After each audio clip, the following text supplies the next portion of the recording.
Yes, if you have any question, then you can ask. No questions. Okay. So now our point of generating. So we actually have started that today we are going to talk about generating new images, which is nothing but generative models we are interested. Can we generate images using an autoencoders like this, which will take I and make I dashes for you, and then you can minimize this type of MSE loss and train your network and started to generate the same thing. And then we say that instead of generating the same thing, you can generate a transformed version of any given image and let your network minimize your loss between the image generated and the original image. So you show a transformed version of your image to your network and minimize your losses, which are between the predicted or reconstructed image and the original image. By the way, how can we generate a new image out of this image? That's our question. So can we generate new images using this type of learning? And if yes or no, then what is why? If yes or no, then why? Anyone can answer. Yes, sir, we can. I think we can generate. And if we How? take the decoder part, if we just Yeah. take the decoder part and feed it some vector, so it can Yes. produce some images for us because it is trained to do so. Yeah, that's a very good answer. Thank you. So the point is that your decoder is trained to generate new images out of this vector. Now, just to say that this vector is actually 100-dimensional vector. Let us give some numbers. This is 100 by 100 image going in, 100 by 100 image going out, and your input vector is a 100-dimensional vector, and you are training your network, and decoder actually got trained. Now just think about this space. This is a n-dimensional space. What is this n-dimensional space? By the way, this is 2D space, this is 3D space, 4D, 5D, anything I cannot draw, but you can understand that 2D space, all these points, they all are in R2. Any point here, wherever. So this can actually be x comma y, this can actually be x comma y comma z, and it can actually be R3. I am talking about Rn, specifically R100. You take any vector over here, all of them are actually independent, different vectors that you are having inside your database. So how many vectors can actually be here? How many vectors can actually be here? There can be infinite amount of vectors. Infinite vectors are here. Now slightly complex things may come, math or something here and there. I will try to make it as practical as possible, but please be aware and use your pen, copy or whatever, so that to understand that stuff. Yes. So the point is that in your data set, you are having certain images. My data set is this. And over that, these are my images. What is the size of my image? 100 by 100, because that is going in my 100 by 100 is the thing which is going in my network. All these images are 100 by 100. How many images you may be having in your database? Not much, very small number of images. Maybe 100, 200, 500 million, 1 million, 10 million. But they are going to be far more lesser than infinite. Now just see that these yellow vectors, so let me draw it properly, this is, sorry, let me take some other color. This is this, this is this, this is this, this is this, this is this, and so on. These are the vectors. What your network has learned. Your network has learned to generate this. If it get this vector, it will convert into this image. It will get this vector, convert it into this image, get this vector, convert it into this image. And as somebody has just have said that, sir, you just give a vector to your decoder. That's true. You just give a vector to your decoder like this. It will generate an image. Whether this image is useful or not, interpretable or not, we don't know. We only know that if yellow dots, if you give, it will generate something which is very similar to your data set images. Then you give these yellow color things and you will get outputs which are images in your data set. Is it done? Is that the promise that we can do? Suppose that you choose this vector and give it to your decoder. You choose this vector and give it to your decoder. It is going to generate something you don't even know whether it is an image, it is not an image. It's something arbit it will generate, because your network is not even trained for this. So the point is that if we give yellow color things, it will generate something useful and meaningful for which your decoder is being trained. But is that sufficient? Or is that the promise that we have made that you can generate new images? What is the problem? Do you understood? Anyone can answer.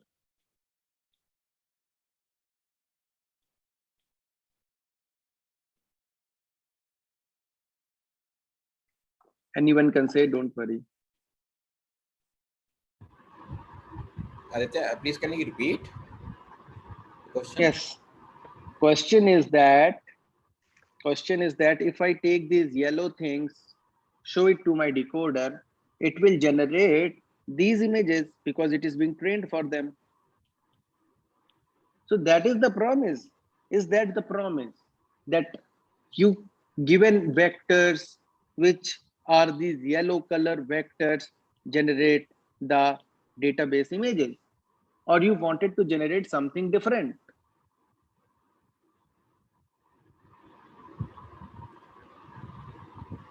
Generate something different. Yeah, we can generate Because something different as well. but how can we different? How can we generate something which is different? Sir, if we have an independent model that checks whether the image is similar or not, instead of checking it in the encoder decoder architecture, like we take a third model, like a Siamese network or something like that, and check the image for similarity to the dataset image. That is a good option. What is your name? Sir, Prajwal. Prajwal, what you have said is, very similar to that. Something is being done, but it is actually GAN. GANs, yes, Okay. sir. So we will talk about it in differently. Right now, what we are focusing is that what your decoder is trained for. Your decoder is trained for to take a vector and convert it into an image, but these vectors are actually coming from your databases. And your decoder is trained to take a vector corresponding to your database image and convert it into an image, which is very similar to your database. That is your autoencoder. So how can you generate a new image? Because that is only learned to generate the same thing. And that image is anyways inside your database. How can we generate new images using such a learning? Anyone can answer. Sir, if we vary the input vectors by a little amount, like if it's Little. 1111, we do 0.99, 0.11, Yeah. something like that. Yeah. So, sir, it will like generate a bit, it will add a bit of randomness to the input vector, and that randomness would be translated into into like slightly different features in the generated image. Yes. That is called random perturbation, Yes, sir. which means that given this yellow, I randomly take individual 100 values of these and add a small noise minus 0.01 to plus 0.01 and slightly randomly perturb all of them. And you will get a slightly different version of this, maybe over here, and show it to your decoder. It will generate an image which will be similar to this image, by the way, but slightly different. Then somebody will come and say that, sir, can we take this, add big noise, move it over here and show it to our network? What is going to happen? I don't know. It may generate something meaningful. It may generate something completely useless. Your network is actually not trained for this. And that is the point that I completely every time wanted to make, that what your network is trained for, you can only do that. Your network can do only that for which it's actually being trained for. And your network is not trained, don't know what to do with these points. And that is why you can generate things which are in your database, or by randomly perturbing, you can generate very similar type of new images. You cannot make something which is really different than your database. If we all agree, then we can start from here, that if we all agree that yes, that is true. So do we all agree? Let us have a quick poll. Can you please raise your hand? Those who have raised, they can raise down, and you can say that we all agree to this point. Yes, we all agree. Aditya, And, Ashok here. Yes, Ashok. So Aditya, if we are intending to generate a, you can say, different image, then GAN will work now. I will be using GAN, because I suppose I Wait, can generate. no, that's true. Wait. The point is that GAN will come much later. First, I have to introduce the concept, and then GAN will be made in front of you. Not today, maybe next week. Okay. Okay. So the point is that why GAN is working is the point that we are starting. Okay. Okay. Yes. So I'm introducing concepts one by one, so that if we can ask correct questions, we lay the foundation that why this is working, why that is working, and how. And as Prajwal himself, somehow hinted. So you all of yourself started to say that, okay, why you are doing it in that way? Why can't you do it in this way? And then I will say that way is actually GAN. Okay. But right now we are moving towards another model, which is also a generative model, which is called as variational autoencoder. So that is also used to generate new images. But first we need to understand that why our autoencoder itself is not able to make or generate new images. Yes. Sir, I had a Okay. doubt regarding Yes. the Ask. autoencoder. So in Yes. practice, how do we decide the size of a latent space? Like, what are the good practices regarding a model with latent space? It should be small or big, or should depend on the input data. How it's decided? It is dependent upon the input data. Suppose that your input data is having huge amount of variation and huge amount of texture, like real images. Yes. Suppose that you have got very textured images in your database. Then random vector has to be, bottleneck has to be big. If it is small, suppose that you are having mask images, only masked images. Certain pixels are black, certain pixels are white. Not much information is there. Then probably you can have, much more compressed representation of that input bottleneck vector. So it depends upon the application. It depends upon the this thing as well, texture, that information which is there in your data itself. Okay. Sir, since you mentioned masks, sir, I was working with models like PSP Lite and LinkNet, and sir, they had a similar shape like that you have drawn to those of autoencoders. So are those Yes. also autoencoders? Any paper which is trying to do any type of reconstruction, or any paper which is saying that I take an image and make or reconstruct an image, most of the time 99-98% they are autoencoders. But the tweaked version, they have much more concepts which are added to this autoencoders with different loss functions and so many different types of learnings that can actually be done using these autoencoders. Yes, sir. Okay. Even Sir, I have a GANs are question. having autoencoder. Yeah, please ask. Okay, so sir, are there architectures of autoencoders which can take the input of varying size? For example, in our case, we have taken the example that our images are going to be of size 100 by 100. Are there architectures available? They can take a mixture like 100 by 100, 100 by 200, 200 by 200, such kind of mixture they can take, and they produce, they can do encoding and decoding for this such images. Yeah, so the issue with these varying images is that, network don't accept different types of input. Okay, sir. So the point is that suppose that your images are going to be within a range, maybe some M cross N2, M1 cross N1. Right, sir. Then what you can do is that you assign a bigger grid in which you just fix each and everything. And if it is smaller than that, zero pad it. If it Okay, is sir. bigger than that, probably truncate it or Okay. resize it down and so Okay, on. sir. Yeah. Right, sir. Thank you. Any other question? Yeah. Any other question? Sir, can we generate new images by using two or more than two yellow vectors, like using? Yes. So the way in which you are saying that if I take these two things, and this is also a good thing that you have said, that if I take these two things, maybe go in between and generate. I'm not sure that how far they are. If you take this and this, then something in between will come, and that may or may not be in your data set.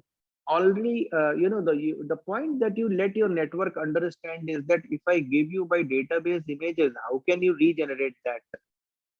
And that is the biggest bottleneck which is happening, which is actually not making you really generate new data.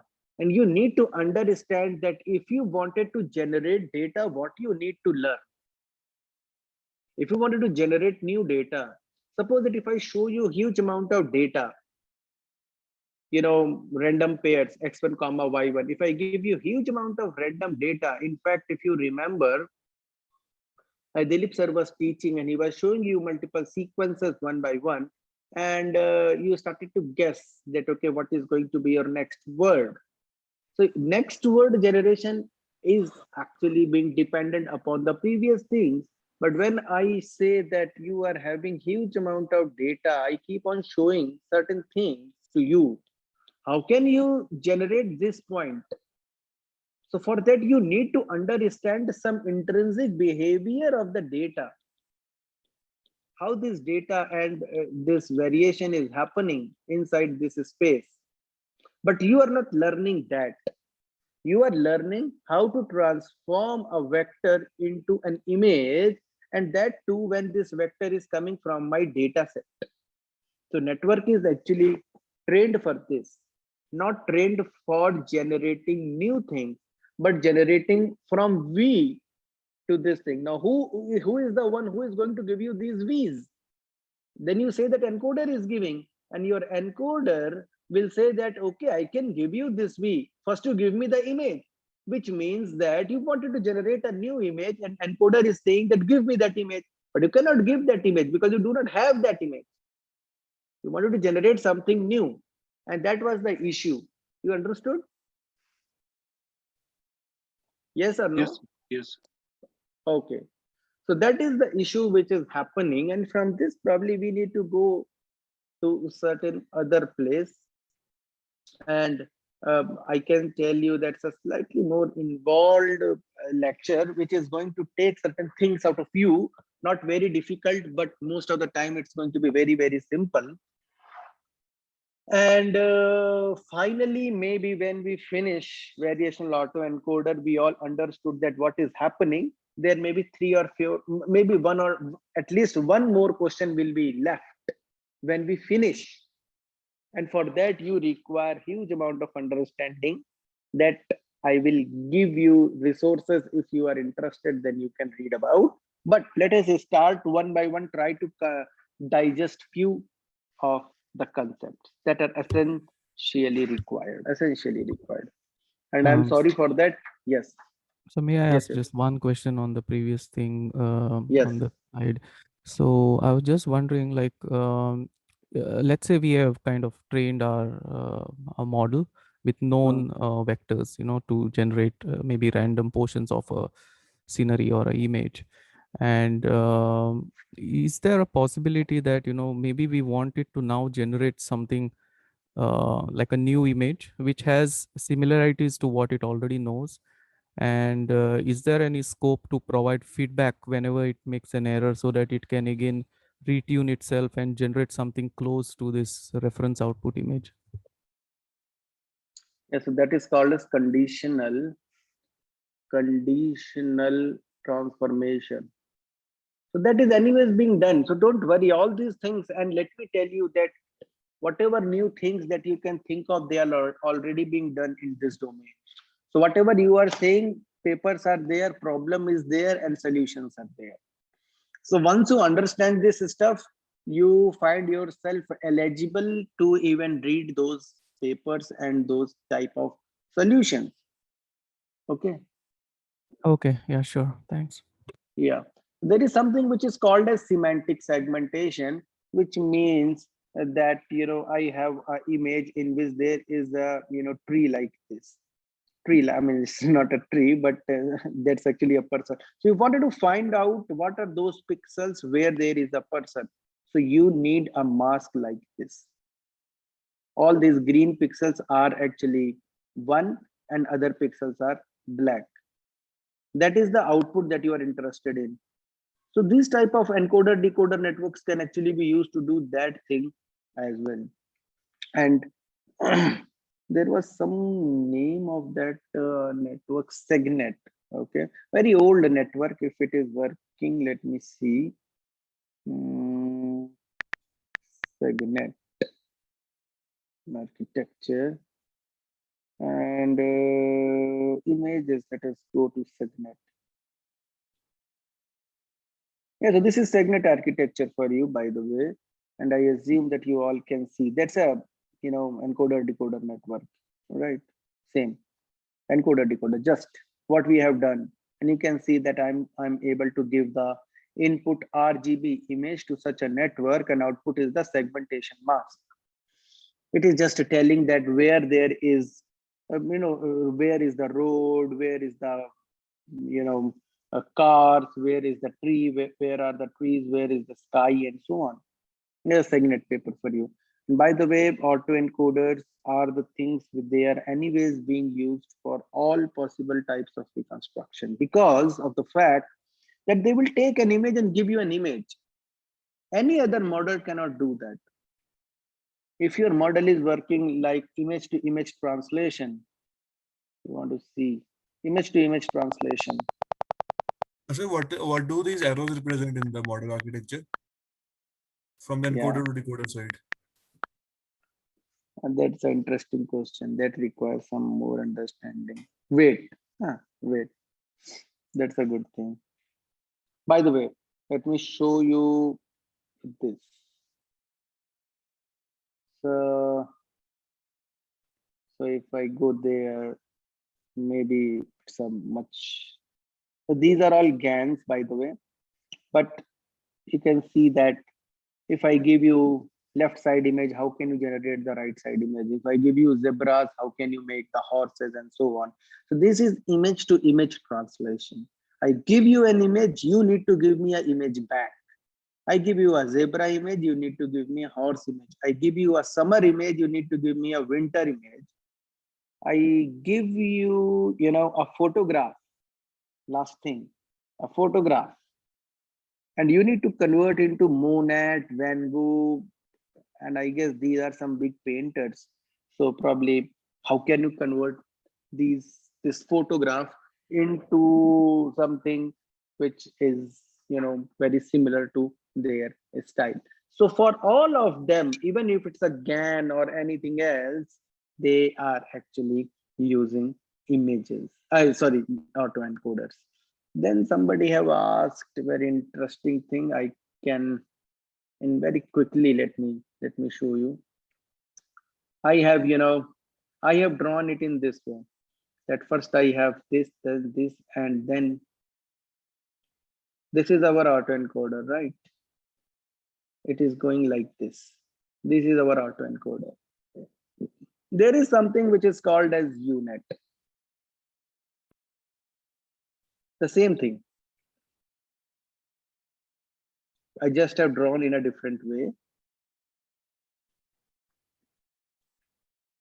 And they are connected like this. We all know, and that is our autoencoder. Then UNet came, he said that, why don't you add this, add this, add this, and add this. It is just a type of, connection. They are called as, several times they are being called as concat connections as well, which is saying that at this layer, you are not only having things which are coming from down, you are also having things coming from your adjacent symmetric location. And this network is actually called as UNet. And most of the time, if you connect these things, they are going to be very, very useful. And the reason is that, first is that network errors are very fast back propagated because forward pass is happening like this. Understood? How backward pass is going to happen? Like this, but it is already going to give output here. Losses are very fast back propagated. Losses are very fast back propagated. Secondly, it is not only having the downstream knowledge, but the adjacent knowledge. So because of that, this actually have got more and more knowledge and started to generate things in the best possible form easily. And suppose that if you are doing auto encoding I, you are giving and you wanted to generate I, then you don't use this type of network. Can anyone tell that why? If you wanted to generate I and wanted to auto encoding, if you are doing auto encoding and you are doing this type of stuff, why you should not be doing this type of connections, concat connections? Can anyone tell?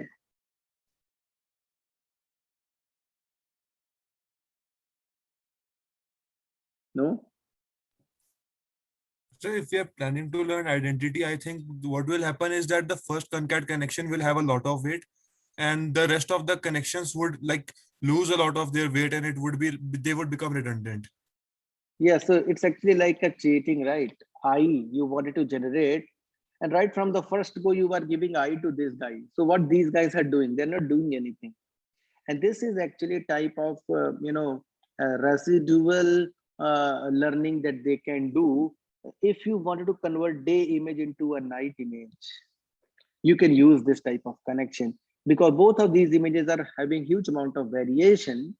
And if day image is there, night image is there, if it's a colored to black and white to colored, you can use this type of connection because, colored images, black and white is here, colored is here, and it is directly giving you the colored image. So these guys only need to tell that how to colorize the image instead of generating each and every semantic or syntactical structure over inside the image.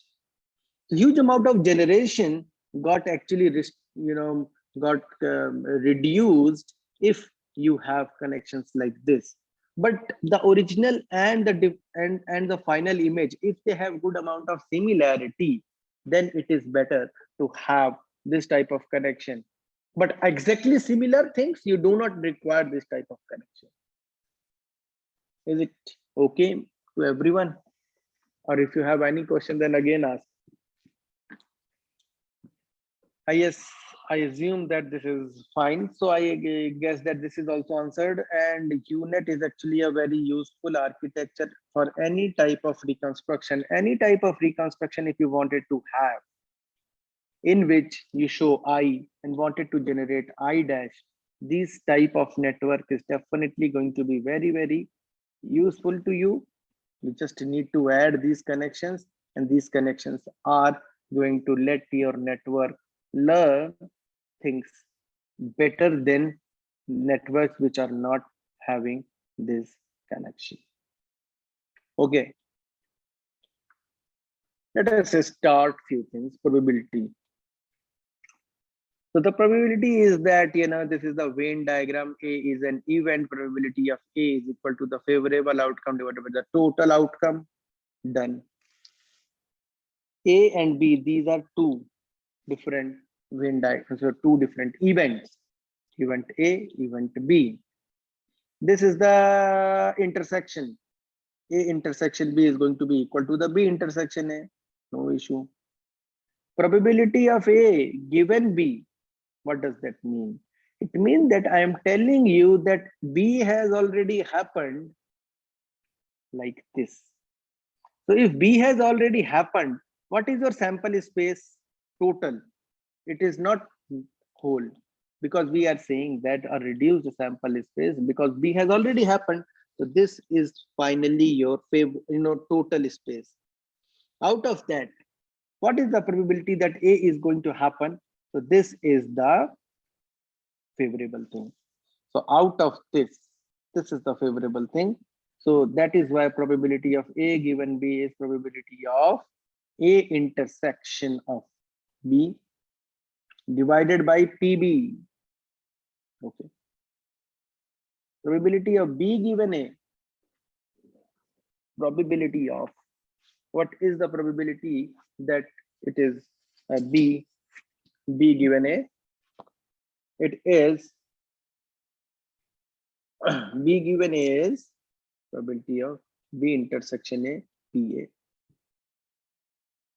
Now, probability of A intersection B, probability of B intersection A, this got multiplied over here, this got multiplied over here, and that is why both of these things are equal. Since both of these things are equal, probability of A given B is probability of B given A, PA divided by PB. This is Bayes' theorem. I guess this is clear, okay to everyone. I say, if possible, please keep your pen, paper, somehow to write stuff which is required. Anyways, it is very simple. If it is known, don't worry. What is basic autoencoder? Basic autoencoder is it's going to take an image X, pass it on to an encoder, get a Z vector, which is a latent vector, which is generated from our X. Yes. Which is generated from some X, which is the input, and taken this Z given to my decoder network, it can generate X hat. And you minimize this. By the way, what this guy is learning, suppose that some probability distribution, that what is the probability of this Z given this X? X is given. What is the probability that, what is the probability of this Z given this X? What is the probability of this Z given this X, which is this? This guy is actually learning this probability distribution, by the way. And what this guy is learning is that what is the probability when it's properly being trained, then what is the probability that given Z, with what probability you make me the thing what I have shown to X.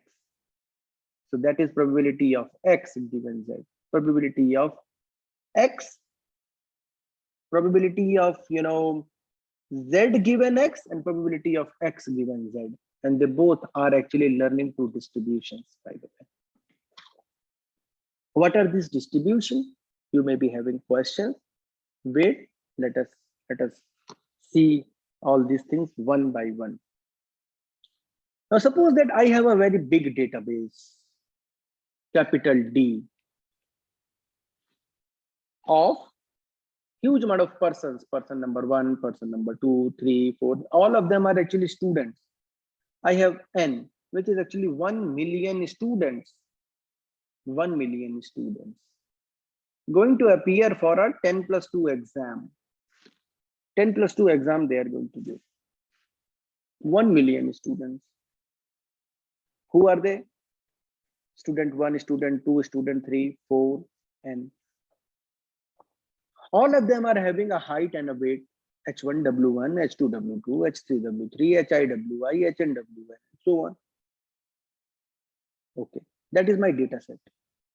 Height is assumed to be in millimeter and no decimal. You just say that 130 millimeter, 140 millimeter, this and that, no point and all. Discrete. Then you do a simple frequency chart, that how many students are having this height, how many students are having this height, how many students are having this height, how many students are having this height, how many students are having individual these heights. Okay, and then I just see it as a graph. Since it's actually a gentry in which most of the students are going to appear for 10+2, there is going to be some mu, some mean, and some sigma.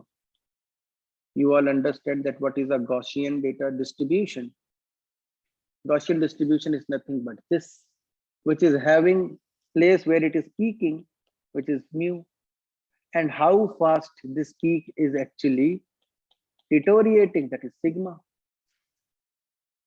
Gaussian is having only 2 parameters, mu and sigma. I am saying that it will follow some sort of Gaussian distribution in which there is some peak and some sigma. And it can actually be seen as a graph like this. And if you store it, it can actually be seen as a one-dimensional vector. Why it's a one-dimensional vector? F of hi, suppose that this is my F vector, frequency histogram. F of hi is just telling me what is the frequency of this height. What is the frequency of this height? What is the frequency of this height? What is the frequency of this height? And then I divide the frequency divided by the total number of subjects that I have. This is actually converted into a probability distribution. So this instead right now is telling that what is the frequency of this height? What is the frequency of this height? Now it will say what is the probability that a student is going to have this height? What is the probability by which any student is going to have this height? What is the probability by which any student is going to have this height? Now, till now, I assume there is no issue, no problem, very simple stuff is going on. Now, what is a random process and experiment? Random process or random experiment. So when you do any random experiment, you are going to do an activity which is not predefined. It's not deterministic. Random experiment is always like that. Given all of the students that are attending this lecture, I keep on asking someone, hey, can you explain, can you do, can you say, can you ask, can you return, can you answer? And randomly some guy come up. We don't know a priori who is going to be the one. That is actually a random experiment. Now selecting, for me, in our experiment, in which we are having 1 million students, every student's height and width is being recorded and being plotted like this, as well as saved in 2D vector, the frequency histogram like this, and later divided by the total subject. This thing actually becomes equal to the probability distribution. Now a random process. Selecting a person from the data set D and computing its height. So out of these 1 million, I go randomly, I select someone. I don't know who is he, and I can check his height and his weight. Right now, I'm only checking his height. I just called, hey, tell me your height. He's saying that my height is this. Okay. That is my random experiment. Selecting a person randomly from my data set D and computing his height. Okay. We can observe this process via random variable. So one is random process or random experiment. What is that? Random experiment is that I am selecting randomly someone. What is random variable? You can use a random variable to observe a random process. So random process is something like this. Random variable is something by which you can observe a random process. Okay. And I'm saying that assuming it to be an H. So random variable is a capital H variable. Okay. Height of the selected person is H. Now that variable right now I'm saying that the height of the person is capital H, and that is my random variable. I'm using a random variable capital H, which is observing this. Why? Because I am selecting a person. Okay. From the data set D, computing his height, placing it in this H, which is actually a random variable. So why this becomes a random variable? Because it is observing or getting its output from a random experiment. It's actually an output of a random experiment. That is why it's actually a random variable. But it is a variable, I'm saying. It's actually a variable, but actually it's a probability density function. Now, what is that? I just have shown you that that is, if you take this frequency divided by the total number of subjects, it will become a probability. And that probability is saying that what is this guy is going, this height is going to have most of the probability. Remaining guys are going to get less and less probability. This is not going to have any probability. Nobody is going to be of height 2 millimeter. Nobody is going to be of height 10 millimeter, 50 millimeter, 100 millimeter. But if there is a range, because these are actually students, so their range is actually something like this. So that's actually the distribution that you can see. Okay.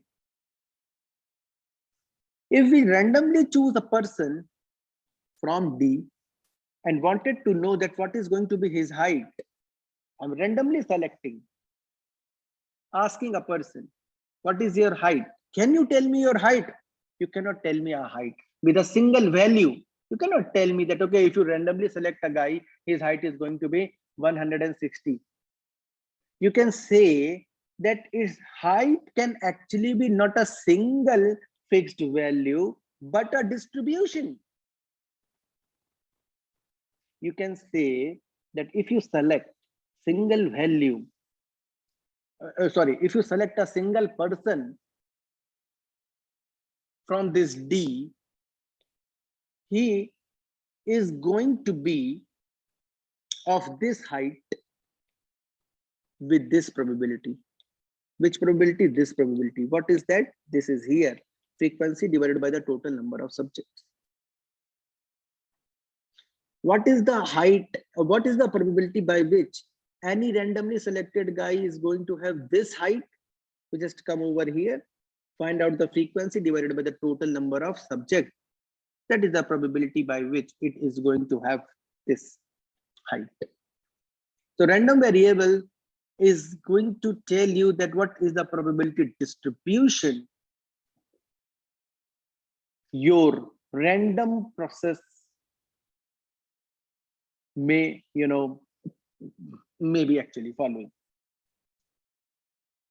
So random variable can be used to observe a random process and return you a probability density function over all possible outcomes. Over all possible outcomes, over all possible heights, it is going to give you. It is saying that no, yeah, no, and so on. So even we can have two-dimensional random variables when we not only ask the height but also the width. So I may ask the height, I may ask the width. So if I ask height as well as the width, it is going to be plotted in 2 dimensions. Previously, I was just have shown for the 1-dimensional thing. It will now be 2-dimensional thing. And this thing can actually be male, this thing can actually be female, depending upon some distribution. Now, why we have learned this? Now let me tell you that now if I wanted to sample a subject and compute its height and width, it is going to follow again some Gaussian distribution, but of 2 variables. One is height, other one is width. How this two-dimensional or two-dimensional Gaussian function looks like, first of all, let me show you. 1D actually looks like this. 2D can looks like this. You can wear it as a hat. आप यहाँ पे ऐसे खड़े भी हो सकते हैं hat की तरह. As a hat. 2D random variable. Sorry, 2D Gaussian. This is 1D Gaussian. And how this Gaussian formula looks like is actually this Gaussian X and parameterized over mu comma sigma. That's actually the probability function, probability density function, which is essentially this. What is this? This is your inverse quadratic. X minus mu square with a negative. That is why it is in quadratic but inverse, divided by 2 times of the sigma square.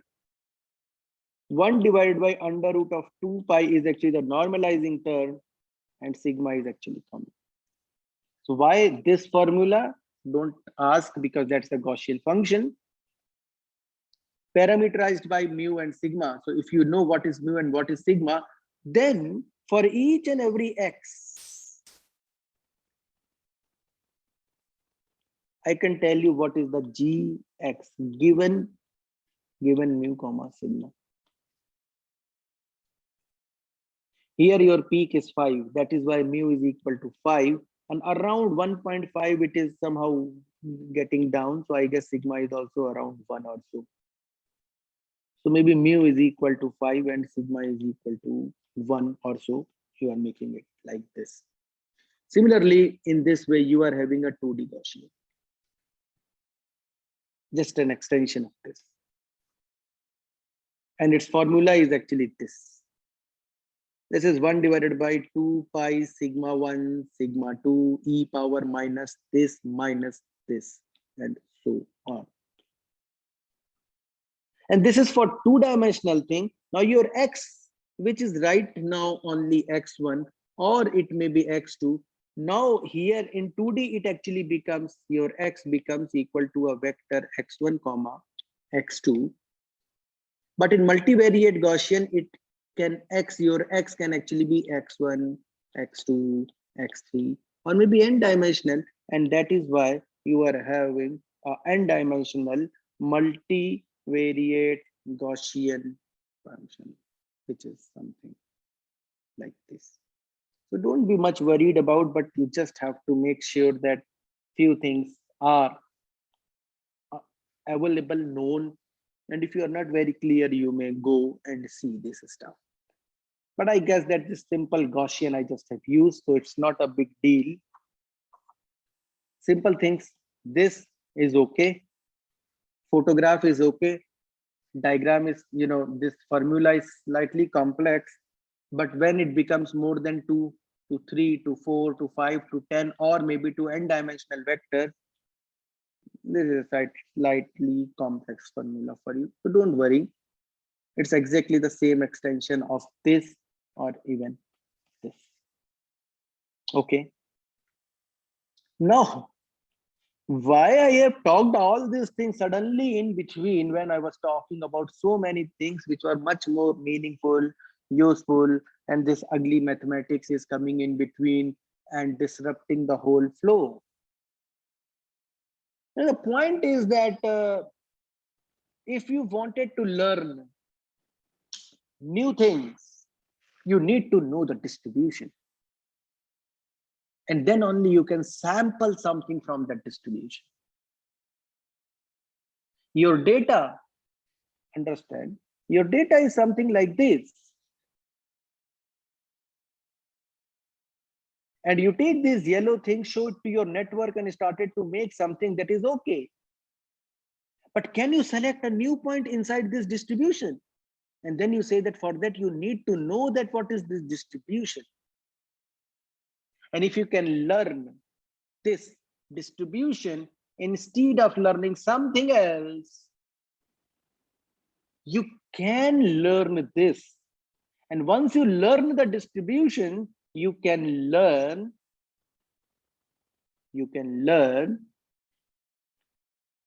how to sample a new point from that distribution. And what is a probability distribution? I have shown. This is actually a probability distribution. Sorry.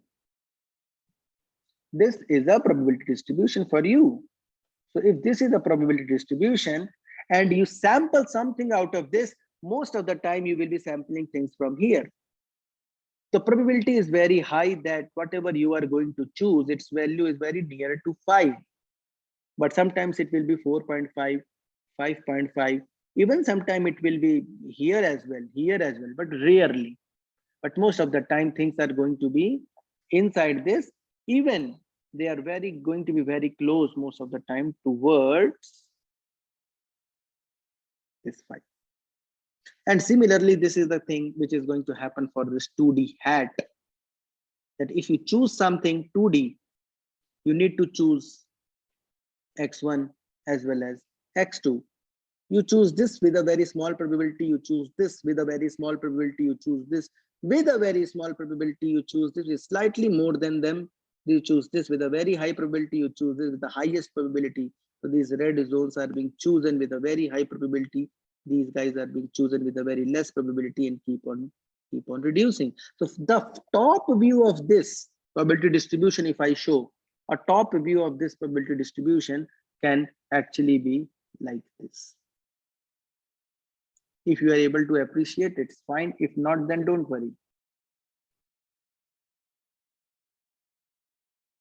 But I assume that your data, if it is 1D, and can you learn a distribution like this, then you can sample new point.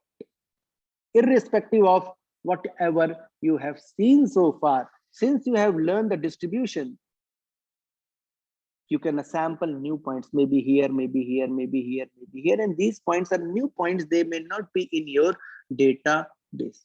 Similarly, if you know a distribution and if your data is actually 2D, you can sample new points if you know this distribution.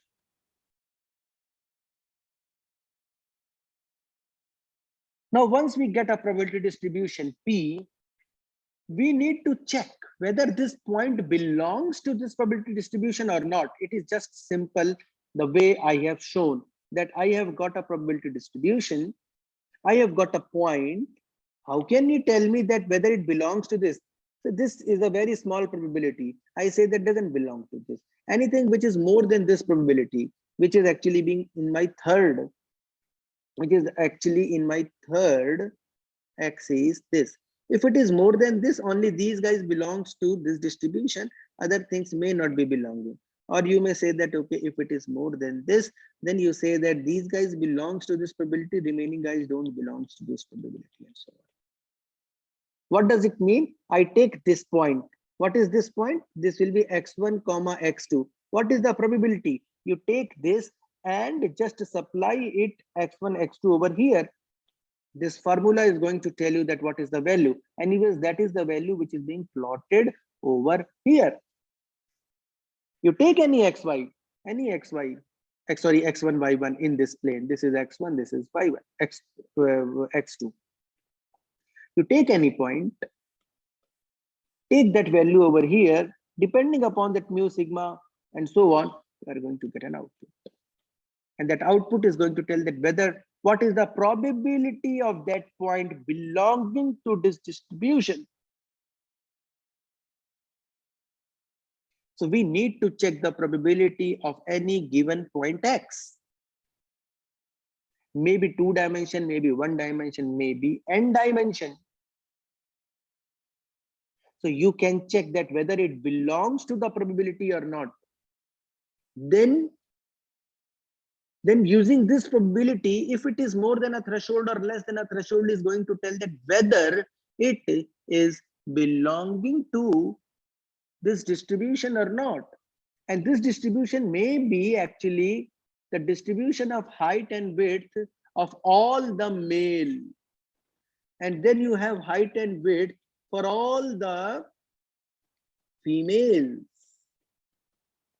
So you have two distribution. Distribution number 1 for male and distribution number 2 for the female. And you have got a new height and width. You don't know.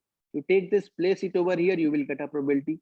You take it, place it over, you will get another probability, and check that whether which probability is high. Depending upon that, you just say what is the class. So you require probability distributions, one, to understand the phenomena and can do differentiation using the distribution. By the way, what I have just explained, this is Bayesian classification. Bayesian classification. You learn the distribution of class A, learn the distribution of class B, get a new point, show it here, get the probability from first, get the probability from second, and say that which one is greater. If this is greater, this is the class, else this is the class. So this is one utility of probability density function. Then that you can really understand what is its class. The other thing is that once you know the probability distribution, you can always sample things from there. You can sample a new point from your distribution. Now suppose that if I have x1 and x2, and I somehow know that what is this distribution, and these are some of the points that I already know, but I can always sample new points. These new points may be over here, these new points may be over here. And if I sample something from my new points like this, actually I am getting new and new data that I'm actually looking for. So if you wanted to generate new images, if you wanted to generate new data, the bottom line is that you need to somehow understand how to learn the underlying distribution. And if you can learn the underlying distribution, I can sample things from there. So now given such probability distribution, say P, and a given point X, like this. This is my P, which is given. And some point X over here, I will say this is the probability. If this is the point, I will say this is the probability. If this is the point, this is the probability.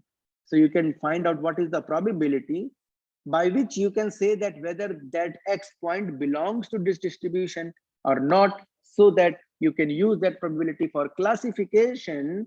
Other thing is that these yellow points are actually my data that I have already. But if I know this P, I can sample randomly some point which may or may not be even existing in my data set.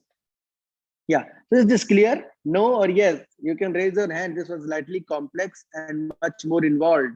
If you have questions, you can ask, you can write in your chat. I am sure you must be not very happy with this stuff. If you are happy and okay, you can raise your hands. Yeah, again, 10, 11, 12, 13, 14, only 12, 14, 15. Yes, yes, yes. Believe me, I can make sure, I can assure you, not much simpler explanation is possible. This was the simplest, by the way. And but I am sure it was actually being required. So I have got several of you who are raising their hands, means that you understood. Okay. Once you understood, I will let you read whatever is being shown. I assume that you can see my screen for 2 minutes. I will not be speaking anything. You just need to see whatever is being written. I will be explaining each and everything. I'm just giving you some time to digest. Read each and every word, and in 2 minutes, I'm going to speak again. Yes.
What is the second last word in second line of yellow text?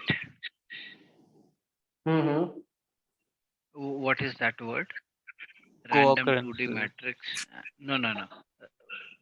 Is from second line. Second last word. 2D matrices and All all. gray values, I think so.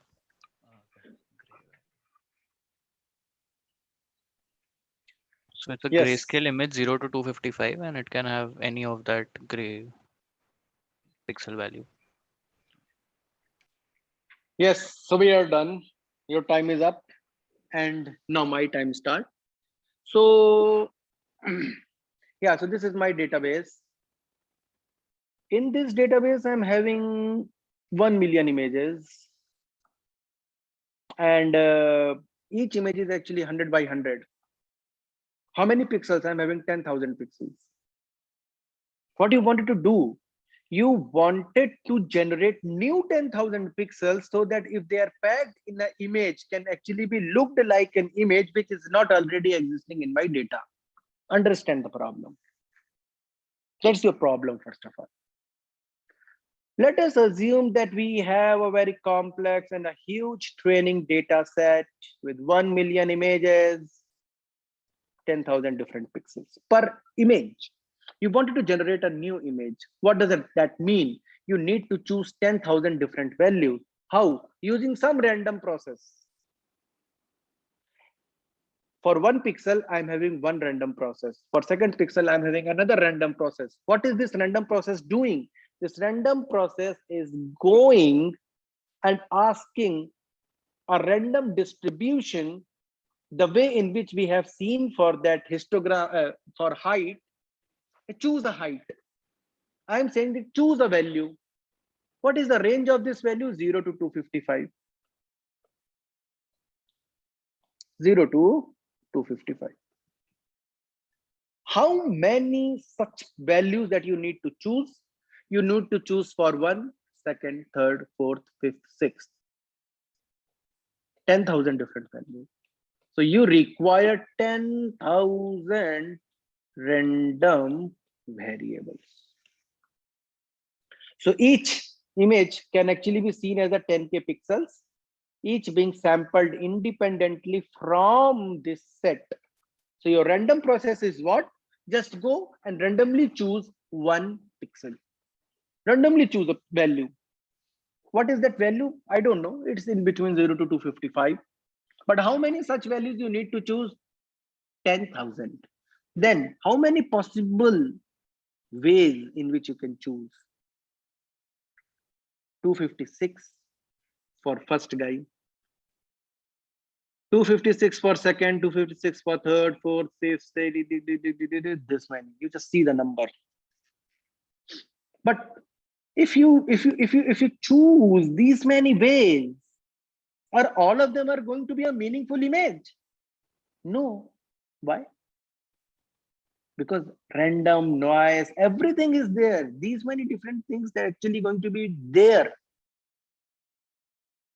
It's actually a very big number, very, very big number, very, very, very, very big number. Okay. But the point is that 100 by 100 images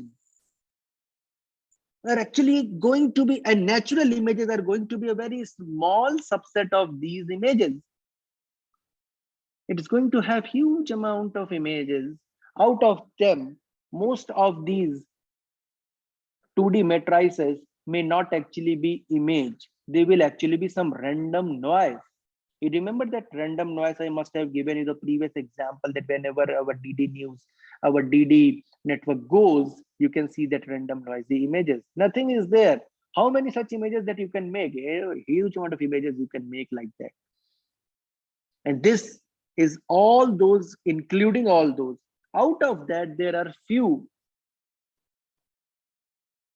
which will actually be the real images. Now just think about 2 dimension, 3 dimension, 4 dimension, 5 dimension, 6 dimension, and 10,000 dimensional space. I'm talking about a 10,000 dimensional space. This is not a 10,000 dimensional. This is a 10K dimensional space. In that, if I choose a point, what is that, by the way? If I choose a point, it can actually be a random 10,000 values that can actually be seen as an image. So your whole image itself in that space is actually a point, and we are selecting some points in that 10,000 dimensional space. And there, only these are very small subset which will actually be belonging to your real images. Okay. But any 10,000 100 by 100 images, not just any random 2D matrix, and all gray values are not equiprobable at each location, because you are here, you are looking at each and everything is equiprobable. That is why such a big number. But each and everything is not equiprobable because you are going to look for some real images. And in the 10,000 dimensional space, a very small subset is going to belonging to the real images which are here in my data set. Can I learn that distribution? Because now you can say that this, and in that 10,000 dimensional space, this is the space or subspace in which all of your real images are lying, can you learn this distribution?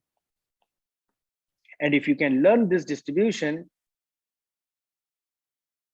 you can sample a new image.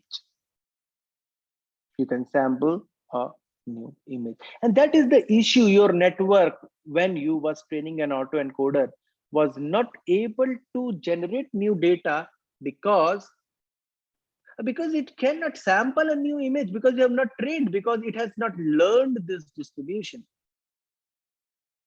Now the point is that that your image is nothing but a sampling from that P space of these 10,000 values. And what are these 10,000 values? This is random variable 1, random variable 2, random variable 3, and 10,000 random variables. And your network, so forget about right now your network, just assume that you have a random process for first pixel. Observed using X1, you have a random process of selecting a new value out of 0 to 255 for this second pixel, for the third pixel. So selecting an image, what is the probability that I have selected X, which is coming from this distribution? This is the thing you are interested, by the way, understand. You have selected an X coming from R10,000. And there is a distribution which is P. What you want, that when I select an X, what is the probability that this belongs to this X? Because if it belongs to this X, it is going to be a real image. And that is the thing that we are somehow trying to sample. It can actually be seen as 10,000 random variables independently being chosen. So see how interestingly we are writing the problem statement. Now, depending upon our training set data D, we have a training set data D. We wanted to estimate P theta X. What is that? This is a distribution. This P. Parameterized over theta, by the way. So this is the theta that we need to learn. Previously, we was learning some other theta. Now we are learning a theta which can parameterize this probability distribution, where probability of X parameterized by theta is actually equal to the probability of X belonging to my training set. Right? That's the thing, that I take this X, place in the distribution, you will be getting a probability. Now this P is nothing but the probability of my training data. Distribution, my training data is following. You take this X, place it in my probability distribution function, it's going to tell you that what is the probability by which my X belongs to this this T or not. And we wanted to learn that theta which will maximize this probability. We wanted to learn a theta so that whenever theta is what? Theta is going to tell you the parameterized version of your probability. So you take any X, show it to your theta, which may be your network. It is going to give you some probability by which you are belonging to this class. And if your X is actually coming from your training set, you want that theta, that if I show anything which is coming from my data set, your probability got maximized. If still it's not clear, don't worry, but you just, recordings are going to be available, so you can revise as well. But the interesting thing that is going to happen is that if you have got a theta, which is nothing but your parameters for your probability, what do you want? That if your X is actually coming from your training set, then you show it to P, values need to be high. The same thing is actually written. If your X is coming from my training data and I show it to my network theta, it need to give me a probability which is high. And if it is not coming from my training set, and if I show it to my theta, the value need to be less.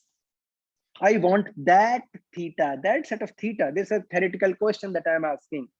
We wanted to know now. I will not be, it's actually a very long lecture. I may not be covering that because it requires, anyways, it's not everything is being written here. I can give you the link if you are really interested to understand each and everything of VAE. But till now, I didn't have talked about VAE. I have talked about basic autoencoders. I have talked about probability distribution. I've talked about that how can you sample a new value from this distribution, and if you can sample a new value from this distribution, you are done. You can get new data. So I have said that can I learn the probability distribution of my training data? Because if I can learn the probability distribution of my training data, I can generate new and new images. Now here comes the problem. And the problem is that my training data is having huge amount of pixels within one image. There are 10,000 pixels, and 10,000 pixels require 10,000 random variables. And if you are requiring 10,000 random variables, this distribution that you wanted to learn using your theta parameters becomes very, very complex, almost intractable. You understand what is intractable? Intractable, the Dhoom 2 bike. You remember the Dhoom 2, 3? I don't remember. Some John Ibrahim was there. They have that bike. No, then once they on that nitro engine or some engine was there, so in that mode, then they run, and then police or anything they cannot catch because they becomes intractable. Now, when your theta is very big, your function p becomes intractable. So it doesn't matter that whatever algorithm or other things that you apply, you will not be able to trace it back. Now that is the problem. The problem is that these guys are John Ibrahim. They have got that nitro engine and they just on it because they have 10,000 variables to be, optimized for. And their distribution is much more complex. They are so much complex than that it is out of our reach. We cannot learn that distribution using any other algorithm. Till now, if you people are with me, you can raise your hand. Yeah. If you are with me, then you can raise your hand. You can lower your hand and raise your hand if you are with me. If you have questions, we can have. And then I will maybe require maybe 10, 15 more minutes. 15% are saying yes, no, 14. Please raise your hand or down your hand if you don't understand, and you can ask questions. It's slightly complex. I'm giving you time of 2-3 minutes.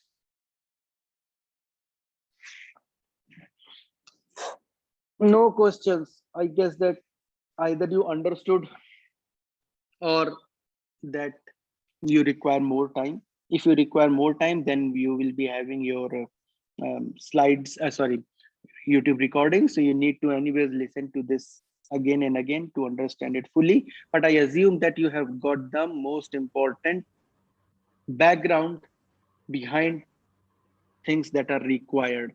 So this nitro engine and all, what is the problem you understood? Now, I am going to talk about some interesting story. First, I will talk about an interesting story so that you understand what is going to happen in between. And then we will come back here to variational autoencoders. Let us start with the interesting story. And let us see how many 27 guys are here. Okay. So when I start teaching in my class, first year students are there. And now they are in online mode. So now they are in online mode. I'm also teaching right now in online mode, and some first year or second year student has joined. And you can see that how many students we have enrolled. We have 40, I guess 40 plus. And only 27 have joined, including me and Daksh and maybe 1 or 2 more TAs. So already we can say that we are having at least 15 guys not joining. And then let me ask at least someone, maybe my old friend Satyendra sir. Can you listen, Satyendra sir? Yes, Aditya, yes. Yes, so then my one question to you is that what you find, we are able to understand all the stuff, right? Yeah. Yeah, good, Satyendra sir. Thank you. That was the thing that I was looking from you, as well as several of you may also be able to say that, okay, sir, we have already followed most of your stuff. But my question is that where are these 15 guys? Why they are not joining? Can anyone answer? Maybe we can. Maybe they might be having some work. Other work. Yeah. So they might be having some other work. That's a nice thing that they can have other work after spending good amount of money for this workshop, but they are not attending. But don't worry, this is not a arbit discussion. This is actually we will talk about VAE with this. So what is happening is that we have got some Excuse me, guys. They are. sir. Sir, can I? Yes, ma'am. Yes, ma'am. Yes, ma'am. Sir, actually, I had enrolled for the course, but unfortunately, my mom is in the hospital, so I am not able to continuously listen to your this thing. Though in the group, I found that the things are loaded on YouTube, so whenever I have time, I will follow it. But are the practical thing is also uploaded there? Yes, I guess that practical and other things these guys are trying. Daksh and Okay, others sir. may tell. Yeah, so So that don't worry, madam. yes, sir. And Nashit Sir, ma'am, don't, yeah, so need not to worry about that. And okay, sir. let me tell you one thing, that what I am trying to do is that it was actually an example by which I'm going to explain VAE. So it's not to, addressing anyone. It is just, I have started a story. The story is that I am teaching and I am at least missing 10 guys. And why these guys are not joining? As Satyendra sir has said that they may be having some other important work. That is true. And as the case of Nashit madam already have said that she is having issues and her mother is hospitalized. She already have said, so this is a genuine point, but they are trying to listen from that thing. Now what I'm saying is that there is at least one guy, and he's not coming to my class regularly. And the point is that he is not coming because of some specific reason. I explained that, hey, you can do this and that using deep learning, and you have joined, and it's very important, very useful, and deep learning is working like magic, and AI and ML and everything. And he said that, sir, why don't you generate music in the first class? Suppose that. I said, no, it is not possible to generate music in the first class. So he said, no, so I'm not able to come. And then what can I do so that this guy started to come into my class? So I asked him again. I called him. I said that, hey, why are you not coming into my class? He said that, no, I'm not interested. I'm saying that, see, you need to come into the class, otherwise I'm going to fail you. What does that mean? It means that I started to penalize him. And then still he said that, okay, you can penalize, but still I'm not interested. And then I started to call his friends, and still there is no luck. Some of his friends even don't take up my phone. They said, why he's calling me? I'm not doing his course. Why he's calling me? And then at this point, I got stuck and I was not able to get this guy in my class. What can I do? What one can do? Before that, first we need to understand that why we are not in a position to take this guy into my class. And the reason is that he is having much more randomness the way in which we assume it is. They are having huge amount of randomness. Why? Because they have n number of activities. Their random vector, their dimension is 256. And 256 dimensional vector is having more and more randomness. My dimension is 16. Why? As I grow, my dimensions keep on reducing. When you are a kid, your dimensions are even much more than 256. You assume that from building you can jump, nothing is going to happen. But once you jump, you got hurt. Then you understand that dimension is not there. Then your randomness got reduced. At an age of 25, you at least can say that my randomness is in 256 dimensions. You know that you cannot become a Virat Kohli right now. Still, you can play cricket, that is okay. But your randomness got reduced. You assume that you can make something in deep learning using convolutional neural network, maybe in three months after doing one of my course or some other random course. And you assume that you become a big top researcher. You can think when you are 25, because that is certainly even possible. But one dimension got reduced, which is that you cannot become Virat Kohli. You cannot become, Leon Messi. Well, these are your childhood, randomness. And your randomness keep on reducing. At 25, your randomness, assuming your randomness is 256 dimensional, and my randomness is 16. Why? Because I'm not much more older than you. So then what I say is that is the reason my randomness is much more lesser than your, and you become intractable. That nitro guy, you remember that nitro guy, that you just on your nitro engine and you, I call you, you're not responding, not worried at all. I penalize some loss function. I created a loss function. I penalize, I call you, I penalize, I don't give you marks, I reduce your attendance. So many things I have done. Still you are not coming. Then what one should have to do? Anyone can give me any answer. I guess that you all understand that what I have set up. This is actually a real scenario, the problem. How can I get this random vector 256 dimensional, which is a very high dimensional 256 dimensional random vector with 256 random variables to be, having 256 dimensional random variables are there, 256. And for each random variable, there is a probability distribution, and you cannot learn that complex 256 dimensional probability density function. How can I get this guy X to come and attend my class? Anyone can give any answer.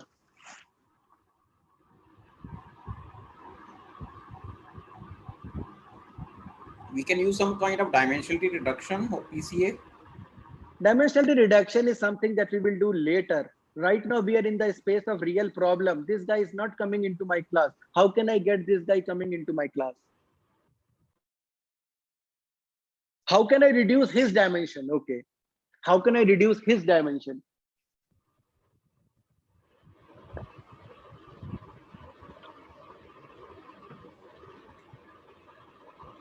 Can we apply some filter? Like we can identify some kind of filter? wait filter बाद में. उस लड़के पे कैसे filter लगाऊंगा? Real problem चल रही है, लड़का नहीं आ रहा मेरी क्लास में, मैं उस पे कोई फिल्टर नहीं लगा सकता. मुझे बेसिक भाषा में बताऊं मैं क्या करूं? उसके ऊपर डंडे लेके उसे मारने लगूंगा तो भी नहीं आ रहा, वो क्या करूं मैं? That is the question. Somebody has written something. Complain. Yes, somebody has written that, right? Rashmi madam. Yes, complaining to his parents. Why? Rashmi madam, there are two things very important. The thing that you have said, insensitivity by the student. I mean, there are other things as well, but I am going in that direction which aligns to BAE. So Rashmi madam has said something. Parents. First thing is that parents are of my similar age and their randomness is less. So I can talk. I cannot talk to this guy. I cannot talk to his friends because all of them are ex. Someone is John Ibrahim, other one maybe Abhishek Bachchan. So they all are having this nitro and they keep on moving and I cannot get them because they are highly random. So I can call his friends. Yeah, freebies and other things and gifts and all this not working for him. Okay, adjust according to his interest. No. Adjusting according to interest, then he will fail. He will not be able to understand the loss function. So we cannot adjust him according to his interest because he don't understand. He need to understand this stuff. But yes, the point is that we can ask his parent. उसके पिताजी को जैसे ही मैंने phone किया ना, वो अगले दिन मेरी क्लास में बैठा था. क्यों? There are two things we need to understand. First, the randomness of his parents are equivalent to me. because their dimension and my dimension is matching, and I can learn the distribution there when I talk to their parents. They understand, acha sir, kya hua, kyun nahi aa raha, kya hai, and then he call. So there are two things. First is that the randomness got matched with me, and the second thing is that the parents have control over the student. So I need someone who is lesser in dimension but have a control on that X. Otherwise, it's not going to work. You know, I know someone who is having even lesser random than me, but he even don't know that student. So he's of no use to solve this problem. I require someone to whom I can interact, that is, you know, lesser random. I can learn things over there. I can communicate and talk things there. And once that guy understood, he can somehow influence that X. These two things, both of them are essentially important. And if we understand, let me come back over here. Yes. So as somebody was saying already, that the same thing, that X, which is actually a very highly random stuff. Don't listen to me. I first of all apply an encoder over it, reduce its dimensions to Z. And instead of learning this Z, I learn that what is the distribution from where this Z is coming. Understand it again. Previously, I said that I need to learn the distribution of X. What? We need to learn the distribution of X. You cannot learn. First of all, listen. Why we cannot learn the distribution of X? Anyone can answer. Why we cannot learn the distribution of X? Because it is too random. It's too random. Fine. Can we do something? Somebody has said that, okay, reduce the dimensionality. I am reducing the dimensionality to Z. Z is lesser random. But instead of learning this Z, I don't learn this Z, by the way, because we are not interested. We are interested to learn the distribution from which this Z is coming. So basically, we are learning probability of Z. So instead of learning this, we are learning this. Why can we learn this? Because it is lesser dimension. It is lesser random, and we can learn that. Okay, so what does that mean? It means that I am having a data. I am having huge amount of data in my data set that all are X. I take all of them, and corresponding latent space is this, in which I am having Z1, Z2, Z3, Z4, Z5, Z6, Z7, Z8. So instead of learning distribution over here, I am learning a distribution over here. Okay. Once you learn a distribution over here, I can sample a new point over here and show it to my decoder. That is the problem. The problem previously was that when I say that, hey, somebody is there who can give me a new Z. Hey, do you have someone who can give me a new Z? You say, no, you need to get this, or you can randomly perturb or something like this. Now, if you learn this distribution, you can sample a new Z. And this distribution you have learned of whom? You have learned that whatever the data that I have, depending on that, I convert it into latent representation. And this latent Z distribution, if I know, I can learn something new, some new Z. And how can you see that what is its corresponding image? Just show it to your decoder, you are done. Just show it to your decoder and you are done. So what this VAE is doing, let us decode it one by one. X is going in. Encoder, which is anyways learning what is the probability of Z given X. It's learning that, basically reducing its dimension, you will get Z. But instead of this Z, we are not looking, we are saying that X goes in. Here you need to give me two variables. What are they? Z mu and Z sigma. Z mu and Z sigma. What are they? They are the distribution parameters of this space. Distribution parameters of this space. Okay. Then, so when you have got distribution parameters of this space, here, what you are going to pass to your decoder? You just sample a new point. You sample a new point from this distribution, because if I give you a distribution, you can easily sample a new point from that distribution. You sample a new point, show it to your decoder. Your decoder is going to get a Z. How? From this distribution, sample a new point. You have got some Z. Show it to your decoder. Your decoder is going to generate X hat. Now there are going to be two losses. What are those two losses? First one is the reconstruction loss. What is that? You all understand, X minus X hat. That was anyways the loss of our autoencoder as well. X minus X hat. But the second thing is something which is non-trivial. What is that? Second thing is the KL divergence between the distribution that we have learned, your network has learned. What is that? A Gaussian distribution G with a sigma mu, Z mu and Z sigma parameter. So how far this distribution is from unit normal distribution? So what is KL divergence? KL divergence we cannot cover, but we are just telling you that KL divergence is a method. It's actually a function which can take two distributions and give you how far these two distributions are.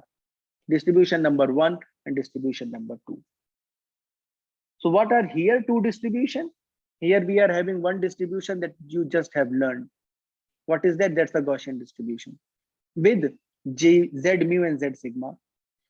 So you are finding out KL divergence between whatever you have learned, this distribution, how far this distribution is from unit normal distribution.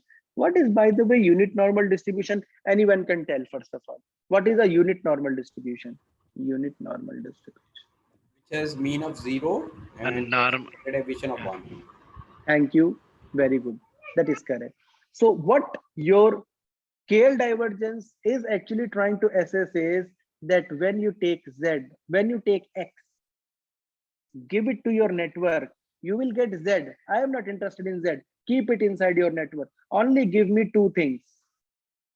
It is going to give you Z mu and Z sigma. From that, I sample a new point. Assume that is Z. Given it to my decoder, I will get X hat. I find out X hat and X, how far they are, and the distribution you have predicted, how far it is from unit normal. How far it is from unit normal. I add both of these losses. First of all, I add both of these losses and train my network. Now then you say that I have understood that reconstruction loss, which is easy. What is this loss? This is KL divergence. It's actually a big formula, and just tell you how far two distributions are. By the way, this is a Gaussian. This is also a Gaussian. If both of these distributions are Gaussian, very nice and simple proof is there, which will say that the KL divergence between a Gaussian like this and a Gaussian like this. What is this Gaussian? It is having a mu and sigma of Z mu and Z sigma, and this is having Z mu, Z sigma is 0 and 1. The KL divergence is defined with this formula. It's actually equal to 1/2 summation this and this and so on. This is your KL divergence formula. I'm not going into deep because it's actually a two-page long proof by which you can show that this Gaussian and this Gaussian, the KL divergence between them is this. So forget, you just see this formula right now. And do you really understood that so do you really understood that reconstruction loss plus KL divergence loss, if I back propagate, then your decoder is being trained in such a way so that whatever the Z you are getting, it will try to manage this X as close as possible to X hat, as well as encoder is predicting something, it need not to be very far from the unit normal. By the way, this Z is nothing but, this X is actually the student, this Z is nothing but his father, and we are, instead of learning the distribution of Px that we cannot, we started to learn the distribution his father is actually following, because this father can influence this X. And if I can somehow, if I can somehow randomly select some new Z, I know from how, because I know how I have reduced the dimension, I can upsample from this Z to make inverse mapping possible and get the corresponding reconstructed image. First of all, let me tell you, it is not simple, and you need to ask 1 or 2, 3 questions. I will answer that, and then I will tell you that there is something more which is required. But first of all, let us have few questions. You can ask some questions. There are 2 questions I have. Yes. One is like, can we generalize this scale division to all the points which might not be having large randomness? Like, I just want to make understand, like, if we are calculating this, it is providing the equal results for both those students who are coming to the class and those who are not coming to the class. That is first question. And second, in our database, how network will identify how many points are there which are highly random, having high randomness? Yes, thank you. So my first answer is that all these points are highly random because they are having very high dimensionality of 100 cross 100, that is 10K vector. So all these points are very highly random. We are not selecting any point which is less random. We are reducing its dimensionality. So each and every point's dimensionality got reduced. So now I do not talk to any student because they are not coming into my class because they are heavily random. Instead of talking to these X, I am talking to their parents. First thing, because I know that once I know their parents, when I got the distribution of their parents, I can sample new points there in this Z. And if I can sample new points in this Z, I know the inverse mapping and I can generate new axes. The second thing is that we are actually not treating any points differently, whether it is coming to my class or not coming to my class, because these all of them are actually highly random, as I have said. So all these X's are being treated in the same way, and instead of generating a Z that we previously used to while doing auto encoding, we are learning the distribution from which they are coming. So we can sample a new Z, and if you can sample a new Z, it is equivalent that you can generate new X's because you have this decoder trained. So instead of learning Px, we are learning Pz. We can sample something from Pz, and if we can sample something properly from Pz, we know the inverse mapping, so we can generate new X's. Yes. Other questions? So we don't know the distribution of Z. We have come up, Yes. it is some Gaussian distribution with some mu and sigma. Now, Yes. why are we taking difference with standard normal distribution Yes. for KL divergence loss? I mean, we don't know if this is a skewed distribution. It's a different kind of normal distribution, but why are we taking standard normal unit normal distribution as our benchmark to check the losses? How does that help us?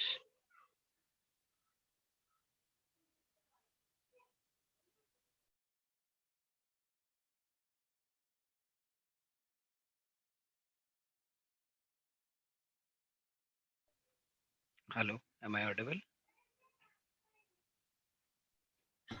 Yeah, here you are.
Hello, sir. Audio is not coming.